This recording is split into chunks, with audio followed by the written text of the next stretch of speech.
Yo, what's going on, guys? It's Houston Sports Talk picking in the video today, and today the Houston Texans crushed the Jacksonville Jaguars 37-17. I told everybody yesterday that the Texans would go out there and get the win. I didn't think it'd be this big. Thursday, when I did my NFL Week 3 predictions, I said the Houston Texans would win this game 26-24. Yesterday, when I did my Texans preview, and I also did my other video saying why the Texans will beat the Jacksonville Jaguars, I continued to say the Texans would win 26-24. Now, I didn't think it would be this big of a blowout.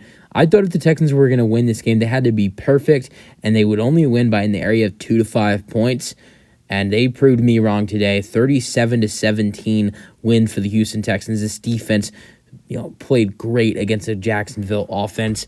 At times this defense wasn't perfect, but this defense did the right things, for them to be able to win this ball game. Took 2 turnovers, which I said in my preview yesterday that the Texans at least needed to have 1 turnover on defense tomorrow, probably 2 for this defense to have a great day.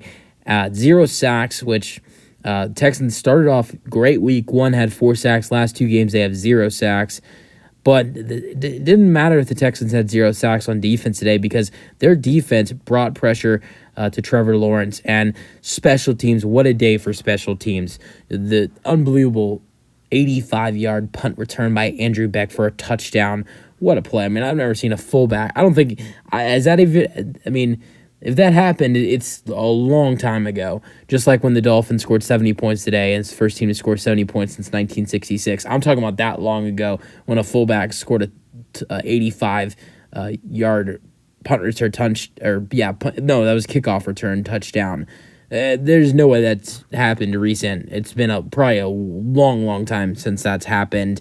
Not only that, but a 51-yard field goal from the Jacksonville Jaguars. How about rookie Will Anderson Jr., number 3rd overall pick, blocks the kick. And not only that, Texans almost took this one all the way.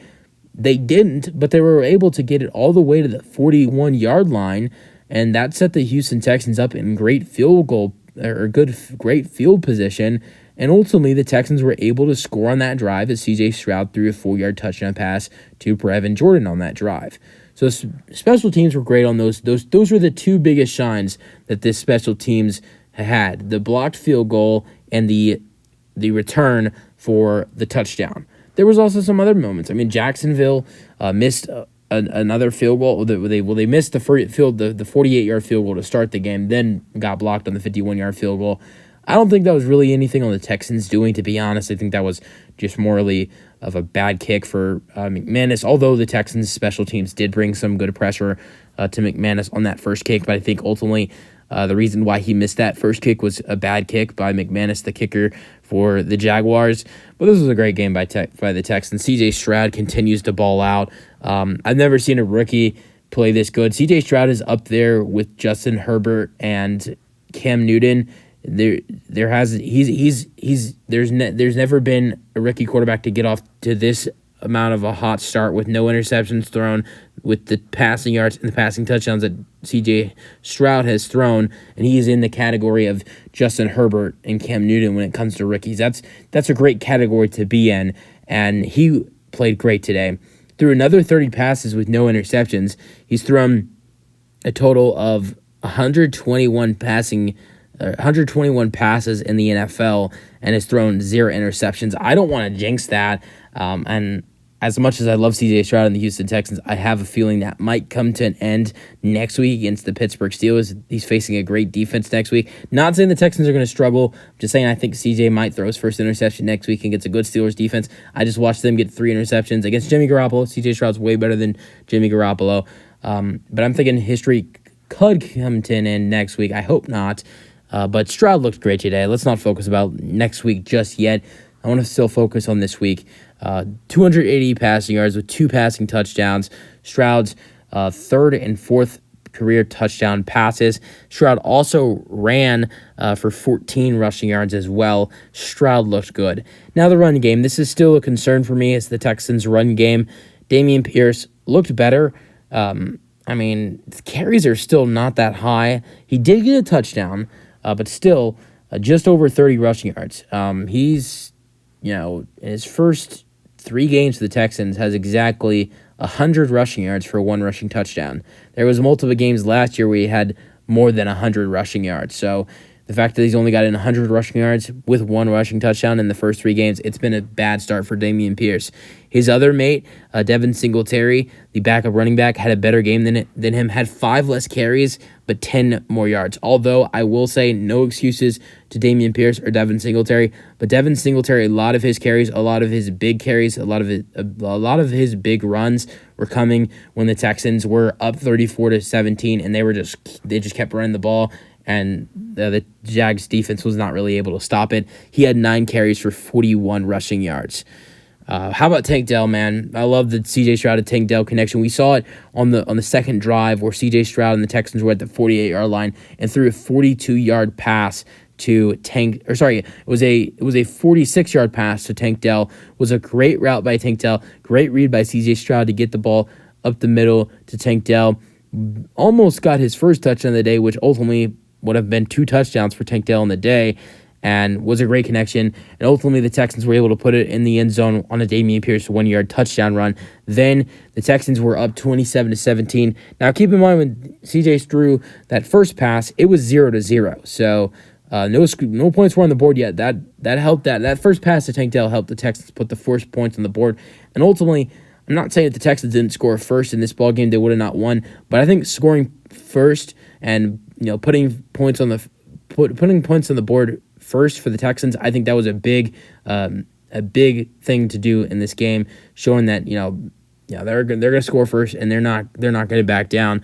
And ultimately, they'd score the first 17 points of the ball game and go into halftime up 17-0. I think scoring the first points of the ball game was great for these Houston Texans today. But Tank Dell then 27-17. I believe this was a third down. I might be wrong. It might have not been a third down, but C.J. Stroud threw a 68-yard touchdown pass to Tank Dell. Great route by Tank Dell. Tank Dell was wide open. The Jaguars defense just let him go to the house. And total on the day, Tank Dell had 5 receptions for 145 receiving yards and 1 receiving touchdown. And then in the first 2 weeks, 2 wide receivers who have been doing a lot of things for this Houston Texans offense were a little bit quiet today. Robert Woods had three receptions for 34 receiving yards. Well, I'm not gonna get too upset about Nico Collins today because he was only targeted 3 times. I thought the Jags were pretty focused on Nico Collins and probably prepared for him this week, and it was probably hard for Nico to get open against this Jaguars defense. He was only targeted 3 times and had 2 receptions for 34 receiving yards. Not as good as his performance last week, his career performance. I think he had 160 receiving yards with 1 touchdown or something like that. But still a solid performance by Nico. He had a 28-yard reception in this game.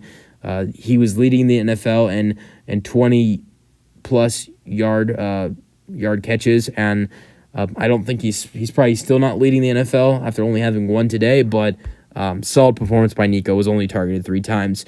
The rest of this offense, Brevin Jordan had a touchdown. That was really it for the offense. The defense looked good. Blake Cashman is a guy I want to talk about on the defense. He was everywhere. Had a fumble recovery for this Houston Texans defense. Also had an interception for this defense.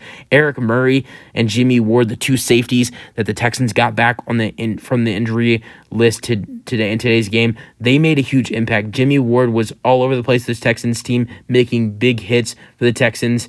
And then Eric Murray had a big hit on a forced fumble that was recovered by Blake Cashman, and both guys had a great game for the Houston Texans today.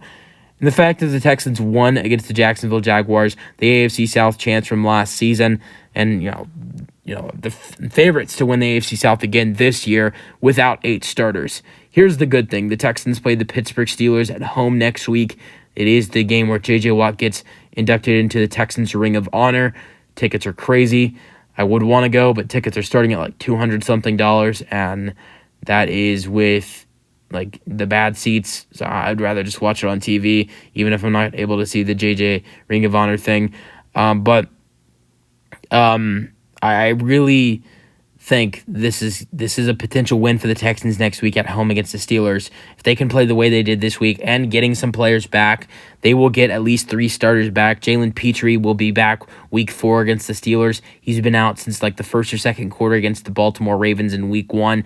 He is arguably, after I think him and Will Anderson, I love Will Anderson Jr. He's going to be a stud, but just because he's a rookie, I have to go ahead and say Jalen Petrie, as of right now, in my opinion, is the best player on this defense. The Texans will get him back in week 4 against the Steelers. That will be a big return for the Houston Texans. It'll be great to have him back. Then Denzel Perryman, starting linebacker, who going into this game today was the Texans' leader in tackles. He was out today. Texans missed him. He will be back. And then this one's not for sure, but left tackle Lermy Tunsil will most likely be back next week. And the Texans, who, I will get to the offensive line in a minute. The offensive line was really okay today. Getting him back should be really good. And then week 5 against the Falcons, the Texans will get starting right tackle back, Titus Howard. So in the next couple of weeks, you're going to slowly start to see this Texans team start to get healthy again, which will be great. But yeah. And then my final thing I want to go over is the offensive line. Man, did the offensive line impress me today. 0 sacks. I know there was multiple times where the Jaguars had a chance to bring C.J. Stroud down. And I'm not going to say this offensive line was perfect. And if you're thinking that, you didn't watch the game, because this offensive line wasn't perfect. I thought C.J. Stroud did a good job at getting out of pressure today.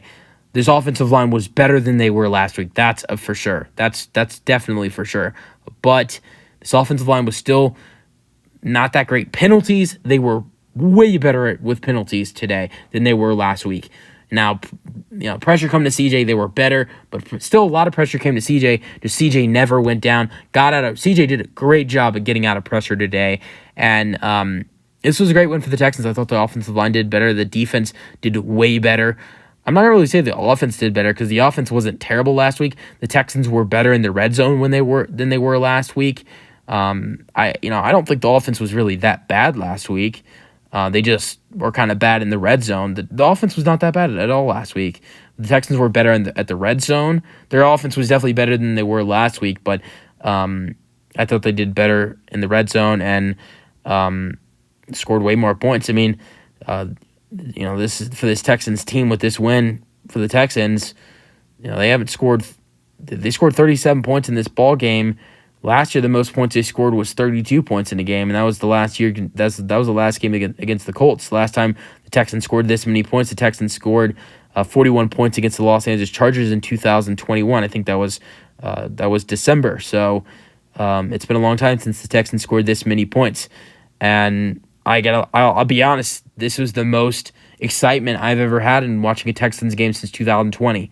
In the last 3 seasons, including the first 2 games of this year, the Texans have been 11-40-1, and I gotta be honest. Watching this game was a different feeling than watching the previous, watching the previous 52. And I really think this was a great game from the Texans, and really shows from a great future to come. C.J. Stroud gets his first win as a rookie quarterback. D'Amico Ryans gets his first win as a rookie head coach, and there's a lot of momentum to gain for these Houston Texans. That's the video. If you guys enjoyed, and peace out. Go Texans.